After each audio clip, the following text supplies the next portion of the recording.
শুধু যাদের criminal bundle আছে তারাই এই কাস্টমে ভাগ নিতে পারবে, কিন্তু আমাদের বিরোধী স্কোয়াডকে হারাবার জন্য কি বন্দুক চালানো যায়? Double vector.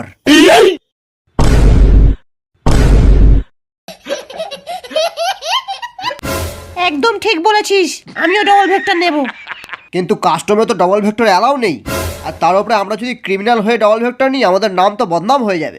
চপ বুড়ো, এমনিতেও তো ক্রিমিনাল রিটার্ন আসছে, তার আগে নামটা একটু বদনামই করিয়ে নি। চল কাস্টম স্টার্ট কর, সবাইকে ধুয়ে দেব।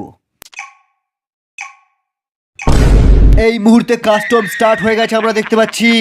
আরে কি প্রথম রাউন্ডের ডবল ভেক্টর হাতে নিয়ে এগিয়ে যাচ্ছে ক্রিমিনালের দল, আর তাই দেখি শুকিয়ে যাচ্ছে সব এনিমিদের কল। কি বলে আমি তো বুঝতেও পারছি না। এর সামনে দাঁড়াতে পারে না কোনো প্রো প্লেয়ার আর না কোনো হ্যাকার। নোবরা আমার সাথে কাস্টম খেলবে।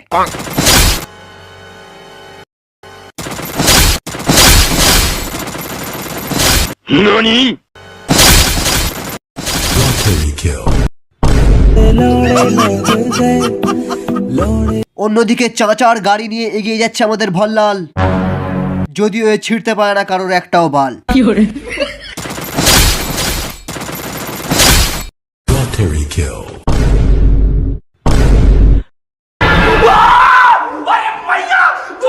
শালা এ তো কিলিং মেশিন নিয়ে চলে এসছে রে।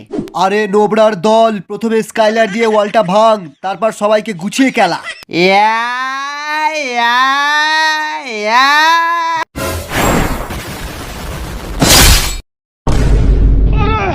বাপরে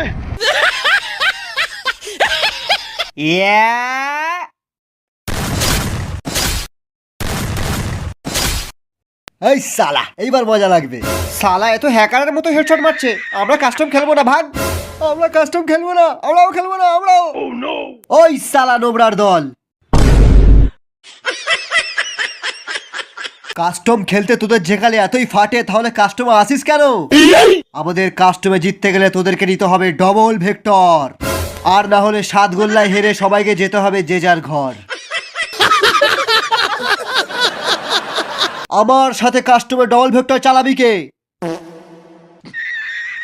আমি। এই ভিডিওটাকে লাইক করবি কে? আমি।